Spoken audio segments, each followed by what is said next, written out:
Good morning, students. I welcome all of you in Rayat Shikshan Sanstha's Rayat Online School Education Project for 11th standard students and conducted by Yashwantarao Chauhan Institute of Science, Satara. Today, in this session, we are going to learn a topic of mathematics subject from section 2nd, and the name of topic is permutation and combination. So let us see what points we are going to learn in this topic. Firstly, we are going to learn fundamental principle of counting and its problems. Then one type of operation, that is factorial notation, which we need to find out the number of ways in permutation. Then the actual topic, that is permutation, its definition, some types of permutations, and obviously some examples on it. Then the second type of permutation, that is circular permutation. And lastly, we are going to learn a combination and its problems. So let us start our first article, that is fundamental principle of counting. Students, fundamental principle of counting are of two types. That is, first one is the addition principle and second one is the multiplication principle. So first we will learn addition principle. So याचं statement आपण अगोदर बघूया. If one operation can occur in m ways and another operation can occur in n different ways, then the total number of ways in which either one of the operation can occur is m plus n. Students, हे statement समजण्यासाठी आपण एक example consider करूया. So असं गृहीत धरा की तुम्हाला सगळ्यांना आता 12वीची ऍडमिशन घ्यायची आहे आणि त्याच्यासाठीचा फॉर्म भरायचा आहे. त्या फॉर्म मध्ये तुम्हाला सब्जेक्ट्स लिहायचे. तर त्या सब्जेक्टसाठी तुमच्याकडे दोन कॅटेगरीज आहेत. एक आहे सायन्सची कॅटेगरी आणि दुसरी आहे लँग्वेजची कॅटेगरी. सायन्सच्या कॅटेगरीमध्ये 4 सब्जेक्ट्स आहेत, फिजिक्स, केमिस्ट्री, मॅथ्स आणि बायोलॉजी. आणि लँग्वेजची जी काही कॅटेगरी आहे त्याच्यासाठी 3 टॉपिक आहेत किंवा 3 सब्जेक्ट आहेत, दॅट इज मराठी, हिंदी आणि संस्कृत.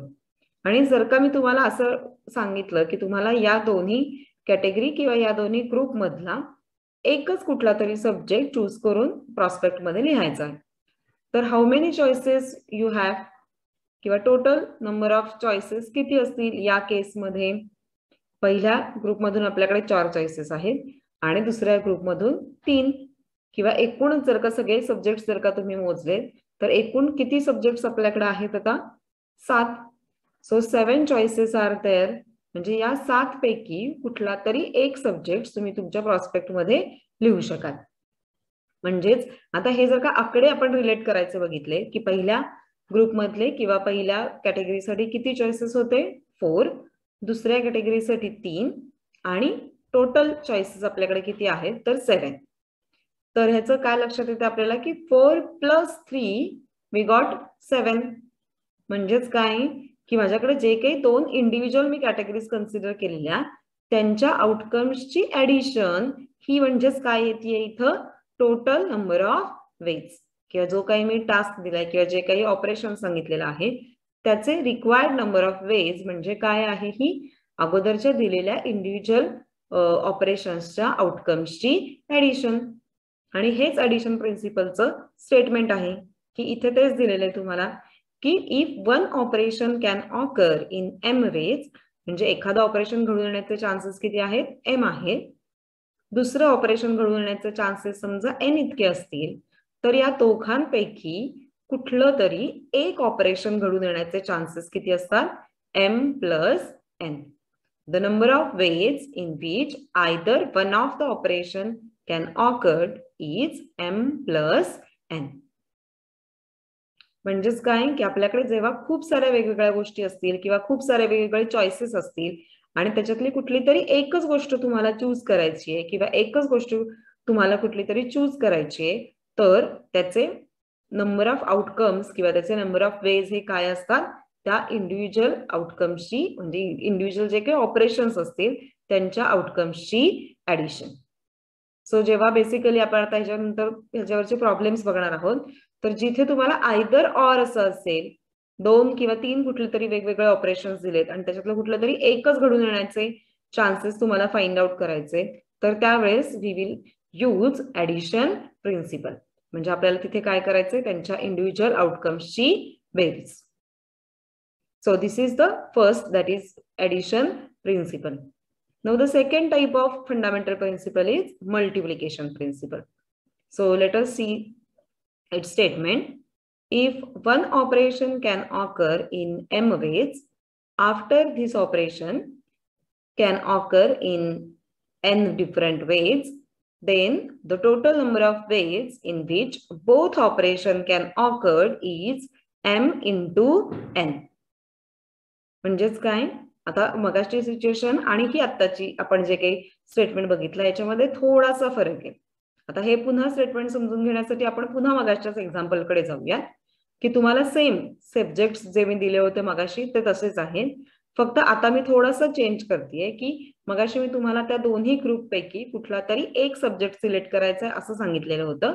आता जर का मी तुम्हाला कंडिशन बदलली आणि असं सांगितलं की तुम्हाला एकाऐवजी 2 सब्जेक्ट चूज करायचे, एक सब्जेक्ट कंपल्सरी हा तुमचा सायन्स कॅटेगरी मधला असला पाहिजे आणि एक सब्जेक्ट हा कंपल्सरी तुमचा लँग्वेज कॅटेगरी मधला असला पाहिजे, तर मग तुम्ही असे किती वेगवेगळे ग्रुप्स तयार करू शकतो आपण, किंवा किती वेगवेगळे कॉम्बिनेशन्स सब्जेक्टचे तयार होतील. सो समजा आपण जर का सायन्स कॅटेगरी मधला पहिला फिजिक्स चूज केला, तर लँग्वेज मधला मी त्याच्याबरोबर काय काय चूज करू शकते, it can make combine with Marathi, Hindi और संस्कृत. म्हणजे फिजिक्स बरोबर मला हे 3 वेगवेगळे कॉम्बिनेशन मिळतील. सेम मला केमिस्ट्री बद्दल मिळेल, सेम मॅथमॅटिक्स बद्दल, आणि same can happen with the biology. म्हणजे टोटल जर का आपण ग्रुप्स लिहून काढले किंवा टोटल ग्रुप्स जर का बघितले, तर एकूण किती ग्रुप्स तयार होतील, 12. सो फर्स्ट ऑपरेशनचे किंवा फर्स्ट कॅटेगरीचा आउटकम किती होते, 4. सेकंड कॅटेगरीचा आउटकम होते 3. आणि आपण जर का टोटल ग्रुप कॉम्बिनेशन विचारात घेतले, की जिथे आपल्याला एक सब्जेक्ट हा सायन्स मधून चूज करायचा होता आणि एक सब्जेक्ट हा लँग्वेज मधून चूज करायचा होता, तर त्यावेळेस आपल्याला किती ऑप्शन्स मिळाले, 12. How I relate this number 4, 3 and 12? Then I came to know that 4 into 3 is equal to 12. म्हणजेच 12 म्हणजेच काय आहे, या दोघांच्या इंडिव्हिज्युअल आउटकम्सची multiplication. Now what is the difference between first example and the second one? किंवा आताच्या एक्झाम्पल मध्ये, पहिल्या एक्झाम्पल्स मध्ये मी काय म्हटलेलं तुम्हाला, दोन्हींपैकी कुठलं तरी एकच, either I can choose subject from science or I can choose a subject from language. But here the condition is different. इथे तुम्हाला एकच सब्जेक्ट चूज करायच्या ऐवजी 2 सब्जेक्ट चूज करायचे आहेत. कंपल्सरी एक हा सायन्स मधला आणि कंपल्सरी एक हा लँग्वेज मधला. म्हणजे इथेच काय थोडक्यात अँड आलेलं दिसेल तुम्हाला एक्झाम्पल मध्ये. जसं मगाशी ऍडिशन प्रिन्सिपल साठी काय आयदर ऑर, तसं मल्टिप्लिकेशन प्रिन्सिपल साठी काय असतं, अँड. म्हणजे ज्या प्रॉब्लेम्स मध्ये किंवा एक्झाम्पल्स मध्ये जनरली अँड आहे, की तुम्हाला हे पण ऑपरेशन घडून आलं पाहिजे आणि दुसरंही घडून आलं पाहिजे, असं ज्यावेळेस असेल किंवा त्याचे नंबर ऑफ वेज काढायचे असतील, that time to find the required number of ways we will use multiplication principle. So now we will see the examples on it. So if you read the example on the screen, then you come to know that. See, let us see the example. A restaurant offers 5 types of fruit juices and 3 types of milkshakes. If a customer wants to order a drink, how many choices does the customer have? म्हणजे एक restaurant इथे दिलेलं आहे, की ज्याच्यामध्ये पुन्हा जसं आपण मगाशी सायन्स आणि लँग्वेज अशा 2 कॅटेगरी घेतलेल्या, तसे इथे आता कुठल्या 2 कॅटेगरी घेतल्या, एक आहे फ्रूट ज्यूस आणि एक आहे मिल्कशेक. फ्रूट ज्यूस साठी त्या रेस्टॉरंटमध्ये 5 वेगवेगळे ऑप्शन्स अवेलेबल आहेत आणि मिल्कशेक साठी त्यांच्याकडे 3 वेगवेगळे ऑप्शन्स अवेलेबल आहेत. आणि मग त्यांनी प्रश्न असा विचारलाय, की जर एखादा कस्टमर गेला आणि त्याला जर का ऑर्डर करायची असेल, तर तो किती वेगवेगळ्या ऑर्डर्स प्लेस करू शकतो. सो जसं आपण मगाचं एक्झाम्पल बघितलेलं तसंच आता इथे आपल्याला काय सांगितलेलं आहे, तो एकच ड्रिंक कुठलं तरी ऑर्डर करायचंय. So he can order either fruit juice or a milkshake. Means here we have to choose or we have to select only one of them. कुठला तरी एकच रिंग इथं सिलेक्ट केलं जाणार आहे. म्हणजेच which principle we are going to use? Addition principle. So first outcome म्हणजे first जे काही तुमचं ऑपरेशन होतं किंवा फर्स्ट जे काही कॅटेगरी आहे त्याचे चॉईसेस आहेत 5. दुसरी जी काही कॅटेगरी होती त्याचे चॉईसेस आहेत 3. आणि मग इथे तुम्हाला बघायला मिळेल की स्क्रीनवरती टोटल नंबर ऑफ आउटकम किती होतील तर 5 + 3 = 8. सो 5 + 3 = किती आले 8. सो हे आता सगळे जे काही आपण प्रॉब्लेम्स बघणार आहोत मग ते फंडामेंटल प्रिन्सिपल मधले असू देत किंवा परम्युटेशन किंवा एकूणच या टॉपिक मधले याच्यामध्ये थिअरी पार्ट हा जास्त आहे आणि तो लिहिणं ही तितकाच अपेक्षित आहे. म्हणजे तुम्ही जर का नुसतंच आकडेमोड करून उत्तर लिहिली तर तुम्हाला कदाचित पूर्ण मार्क मिळणार नाहीत. त्यामुळे इथे तुम्ही थिअरी पार्ट पण देखील तितकाच लिहिणं डिटेल त्याचं एक्सप्लेनेशन लिहिणं अपेक्षित आहे. सो इथं तेच त्या पद्धतीने लिहिले की since the restaurant offers 5 fruit juices, the customer will have 5 ways of selecting fruit juices. Similarly, since the restaurant offers 3 types of milkshakes, the customer has 3 ways of selecting a milkshake. And finally, how many ways that customer, how many choices that customer have?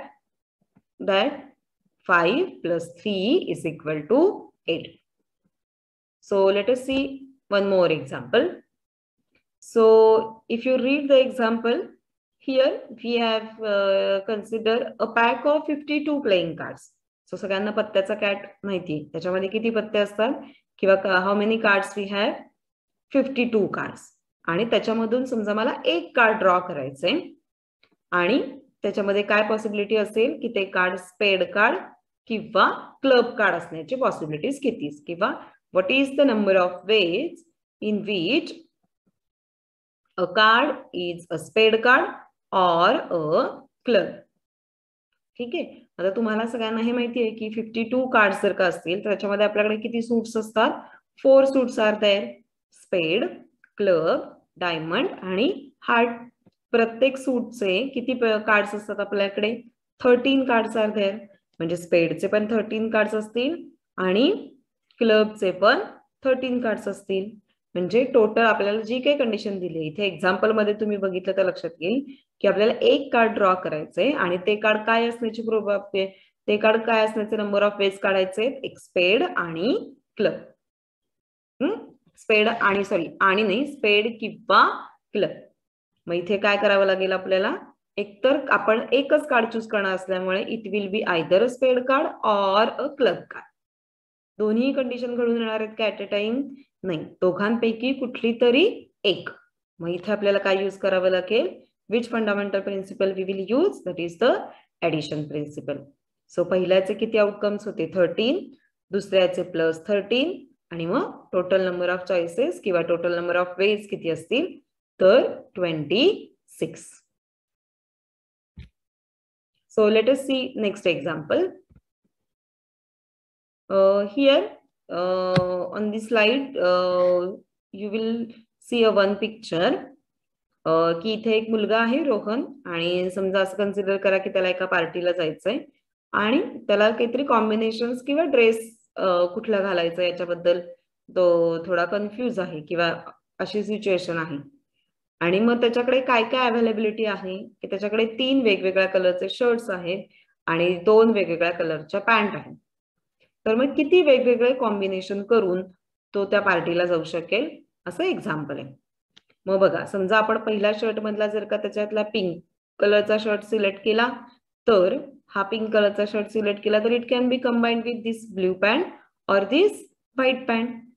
ठीक आहे, म्हणजे हे पहिलं combination झालं. Same we will do it for this white one आणि this grey. म्हणजे एकूण total किती वेगवेगळे कॉम्बिनेशन तयार होतील? शर्ट साठी एकूण किती चॉईसेस आहेत त्याच्याकडे? 3. पॅन्ट साठी एकूण किती वेगवेगळ्या चॉईसेस आहेत? 2. म्हणजे टोटल नंबर ऑफ चॉईसेस ह्या किती झाल्या असतील?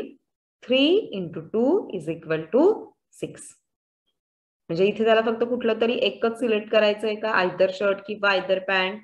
नाही, शर्ट पण चूज करावा लागणार आहे आणि पॅन्ट सुद्धा चूज करावी लागणार आहे. त्यामुळे इथं या दोघांच्या आउटकम्सची किंवा दोघांच्या पॉसिबिलिटीजची जे काही चॉईसेस आहेत त्याची काय करायला आपण इथं मल्टिप्लिकेशन. सो फायनल आन्सर आपलं काय आहे, बाय मल्टिप्लिकेशन प्रिन्सिपल नुसार 3 into 2 is equal to 6. Clear with this student? So we will see one more example. पुन्हा आपण एक वेगळं अजून एक एक्झाम्पल बघूया की एक सेम मगासारखंच एक रेस्टॉरंट आहे असं दिलेलं इथे की त्यांच्याकडे पुन्हा वेगवेगळ्या प्रकारचे फूड आयटम्स अवेलेबल आहेत. कुठल्या कुठल्या कॅटेगरीज अवेलेबल आहेत त्यांच्याकडे. See I will read the example.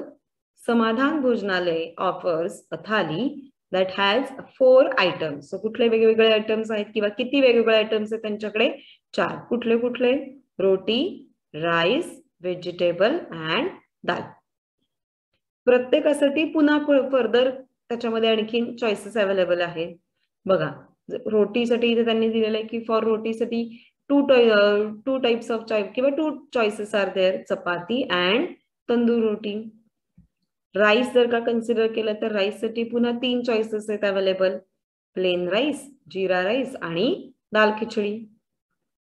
Vegetables जर का कॅटेगरी विचारात घेतली तर त्याच्यासाठी त्यांच्याकडे काय ऑप्शन आहे, दम आलू, पनीर मसाला, मिक्स्ड व्हेज आणि लास्टली कॅटेगरी आहे त्यांची दाल. त्याच्यासाठी त्यांच्याकडे 2 ऑप्शन्स आहेत, दॅट इज दाल फ्राय आणि दाल तडका. म्हणजे इथे जर का एक्झाम्पल आपण बघितलं तर आपल्याकडे जसं आपण सुरुवातीच्या एक्झाम्पल मध्ये काय कन्सिडर केलं होतं, जसं सायन्सचा एक कॅटेगरी आणि एक लँग्वेजची, तसंच इथं या ह्याच्यामध्ये एक्झाम्पल मध्ये आपल्याकडे किती कॅटेगरीज दिल्यात, 4 वेगवेगळ्या कॅटेगरीज दिल्यात आणि त्या पुन्हा 4 मध्ये आणखीन काही व्हरायटीज किंवा आणखीन वेगवेगळे चॉईसेस आहेत. नाउ द टास्क किंवा कशाचे नंबर ऑफ वेज आपल्याला फाइंड आउट करायचे की ते जे काही रेस्टॉरंट आहे त्याचे किती वेगवेगळे मेनूज तयार होतील आपल्याला, कन्सिस्टिंग दिस ऑल 4 आयटम्स. आता आपल्याला इथे त्यांनी असं म्हटलंय का की एकच मेनू सिलेक्ट करायचा आहे, नाही. How many different menus are possible, म्हणजे हे 4ही कॅटेगरीज कन्सिडर करू. म्हणजे त्या जे काही तुम्ही मेनू फॉर्म कराल त्याच्यामध्ये रोटी पण असली पाहिजे, राईस पण असला पाहिजे, व्हेजिटेबल असलं पाहिजे आणि दाल सुद्धा असली पाहिजे. म्हणजेच माझ्याकडे हे जर का मी 4 चॉईसेस म्हणजे 4 किंवा 4 कॅटेगरीज म्हणजे मी जर का 4 वेगवेगळे ऑपरेशन कन्सिडर केले, त्यातलं first operation occurred in 2 ways, second operation म्हणजे rice occurred in 3 ways, third operation occurred in 2 ways आणि last operation happen in 2 ways. तर मग मला ऍट अ टाइम या सगळ्या गोष्टी जर का हव्या असतील तर ह्याचे किती वेगवेगळे मेनूज कन्सिडर होतील किंवा हे फाइंड आउट करायचं असेल तर I have to use multiplication principle. कारण का मला ऍडिशन प्रिन्सिपल यूज करता येईल का, दोघं सगळ्यांपैकी कुठलं तरी एकच हवंय का, नाही. मला काय हवंय, त्या मेनूज मध्ये ह्या 4ही गोष्टींच्या किंवा ज्या 4ही कॅटेगरीजचा समावेश असला पाहिजे. म्हणजे इथं तुम्ही सोल्युशन मध्ये बघू शकाल काय दिले आपल्याला, since one option is to selected for each item, the number of different possible thali choices are identified as follows. किती आहेत मी मगाशी सांगितलं त्या पद्धतीनं, रोटी साठी 2 आहेत, राईस साठी 3, व्हेजिटेबल साठी 3, दाल साठी 2 आणि या पद्धतीनं हे 4 ऑप्शन्स किंवा 4 कॅटेगरीज आहेत. मग फायनल आन्सर म्हणजे काय करतो आपण, बाय फंडामेंटल प्रिन्सिपल ऑफ किंवा मल्टिप्लिकेशन प्रिन्सिपल नुसार या 4ही वेगवेगळे जे काही आउटकम्स किंवा ऑपरेशन्स आहेत त्यांच्या आउटकम्सची multiplication. So the final answer is 2 into 3 into 3 into 2 that is equal to 36. Clear with this student? तुम्हाला आता थोडीफार आयडिया आली असेल की आपण कधी ऍडिशन प्रिन्सिपल यूज करायचंय आणि केव्हा आपल्याला मल्टिप्लिकेशन प्रिन्सिपल यूज करायचंय.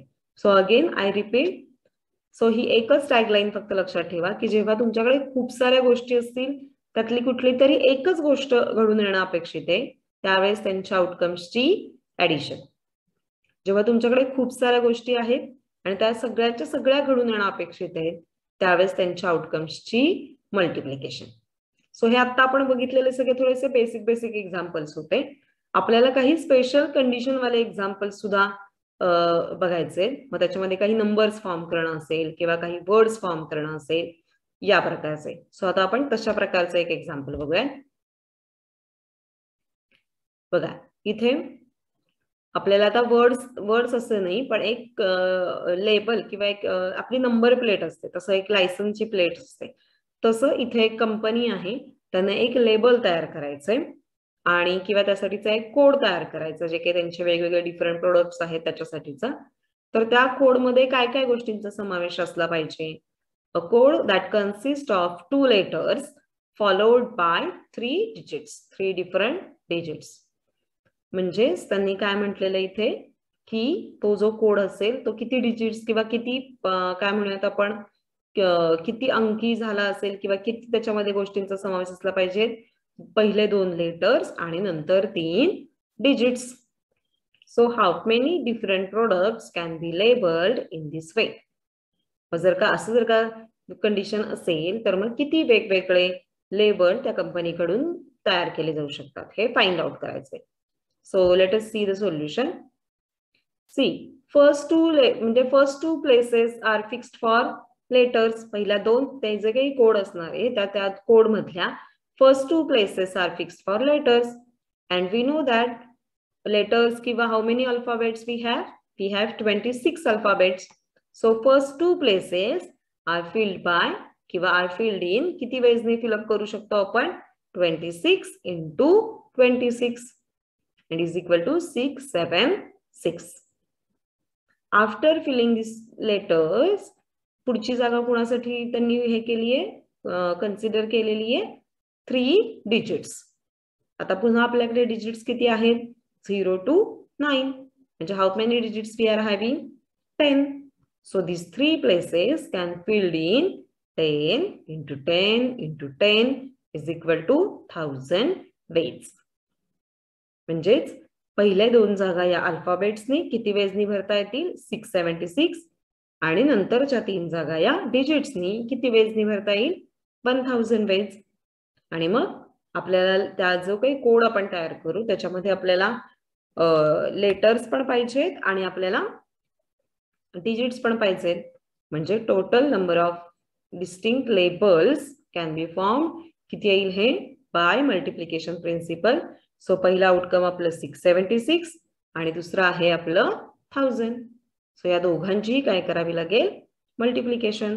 सो 676 आणि किती येईल मग? 6,76,000. So in this way we will see the examples on multiplication and addition principle.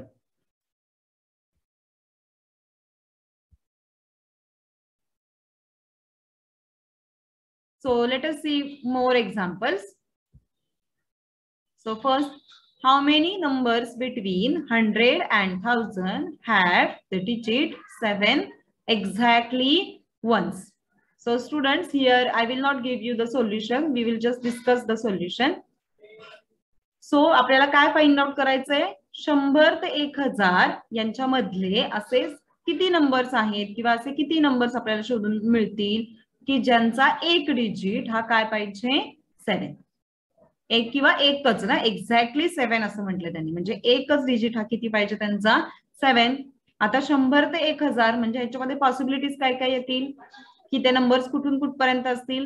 101 to 999 पर्यंतचे. म्हणजे सगळेच्या सगळे हे डिजिट्स कसे म्हणजे किंवा सगळे नंबर्स हे कसे आहेत?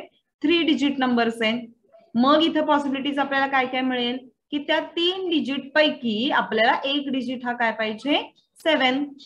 मग काय काय पॉसिबिलिटीज येईल की 7 हा युनिट प्लेसला आहे, 7 हा 10th प्लेसला आहे आणि 7 हा 100 प्लेसला आहे. मग जसं आपण आता पाठीमागच्या सोल्युशन मध्ये बघितलं एक्झाम्पल मध्ये, तसं तुम्हाला एक एक केसेस कन्सिडर करून त्याचे आउटकम्स काढावे लागतील आणि मग तुमचं फायनल आन्सर म्हणजे काय असेल त्या प्रत्येक केसेसच्या आउटकमची बेरीज. So next one, a letter lock has 3 rings and each ring has 5 letters. Determine the maximum number of trials that may be required to open the lock. आता इथे आपल्याला काय दिलेलं आहे? सगळ्यांना आपण ट्रॅव्हलिंग बॅगला एक प्रकारचं लॉक असतं, सगळेजण वापरत पण असतील. त्या लॉक मध्ये काय असतात, आपल्याला 3 रिंग दिलेल्या असतात आणि आपल्याला त्या 3 रिंग ऍडजस्ट करायच्या असतात. आणि मग काय होतं की त्या रिंग वरती आपण एक पर्टिक्युलर कोड सेट केलेला असतो आणि त्या पर्टिक्युलर एका कोडसाठीच ती बॅग काय होत असते, ओपन होत असते. तसंच एक्झाम्पल हे आहे. फक्त आपण बॅग आपल्याला माहिती आहे, इथे त्यांनी त्याच्याऐवजी फक्त लॉक कन्सिडर केलेला आहे. किती रिंग्स घेतल्या, 3 rings means we have to fill 3 places. किती वेजनी फिलअप करता येतील, 5 लेटर्सनी. म्हणजे first place can be filled in 5 ways, दुसरी 5 वेज, तिसरी पण 5 वेज. म्हणजे टोटल नंबर ऑफ वेज किती होतील, 5 into 5 into 5, so that is equal to 125. आणि त्याच्यापैकी कुठली तरी एकच तुमची करेक्ट कोड असणार आहे किंवा एकाच कुठल्या तरी करेक्ट म्हणजे कोडसाठी ती बॅग किंवा ते लॉक ओपन होणार आहे. म्हणजेच मॅक्झिमम नंबर्स किती झाले, 125 minus 1, so that is 124. And now the last one. How many 3-digit numbers can be formed from the digits 0, 1, 3, 5, 6 if repetition of digits are allowed आणि not allowed असताना. आता इथे फक्त काय विचारात घ्यायचंय तुम्हाला, 3 डिजिट नंबर्स फॉर्म करायचा आहे म्हणजे किती प्लेसेस फिल करायच्या, 3 places we have to fill. फक्त इथे जेव्हा आपण असे डिजिटचे एक्झाम्पल सोडवतो त्यावेळेस तिथे जर का 0 असेल तर आपल्याला फक्त फर्स्ट प्लेस फिलअप करताना थोडीशी काळजी घ्यायची. सो फर्स्ट प्लेस आपण किती वेजनी फिलअप करू शकतो, रिपिटेशन अलाउड असेल त्यावेळेस 0 सोडून बाकीचे सगळे म्हणजेच 4 वेज. दुसरी प्लेस आता तिथे 0 पण चालेल म्हणजे 5 वेज. आणि तिसरी प्लेस तिथं सगळेच चालतील म्हणजे 5 वेज. म्हणजे रिपिटेशन जेव्हा अलाउड असेल त्यावेळेस किती नंबर्स मिळतील आपल्याला, 4 into 5 into 5. सेम आता आपण नॉट अलाउड असताना काय करतो, आपण आउटकम काय होत जातात, एक एकनी कमी, जसं आपण पुढच्या प्लेसचा विचार करत जातो तसं. सो इथे first place same can be filled in 4 वेजनी. सेकंड प्लेस किती वेजनी फिलअप करता येईल, आता हे एकूण डिजिट्स किती आहेत आपल्याकडे 5, त्याच्यातला कोणीतरी एक जण फर्स्ट प्लेसला गेला असणार म्हणजे राहिले किती 4. म्हणजे सेकंड प्लेस पण आपण किती वेजनी फिलअप करू शकतो, 4 वेजनी. आणि आता मग होते किती डिजिट्स आपले 5, त्यातल्या प्लेसेस किती फिल करून झाल्या 2, म्हणजे राहिले किती आपल्याला ऑप्शन्स 3. म्हणजे रिपिटेशन नॉट अलाउड असताना फर्स्ट प्लेस 0 नसल्यामुळे 4 वेजनी, सेकंड प्लेस 0 पुन्हा ऍड झाल्यामुळे पुन्हा 4 वेजनी, आणि थर्ड प्लेस ही 2 प्लेसेस फिल केल्यामुळे 2 वेजनी, आणि मग सगळ्यांची multiplication. So in this way students we can solve the problems based on fundamental principle of counting. Thank you.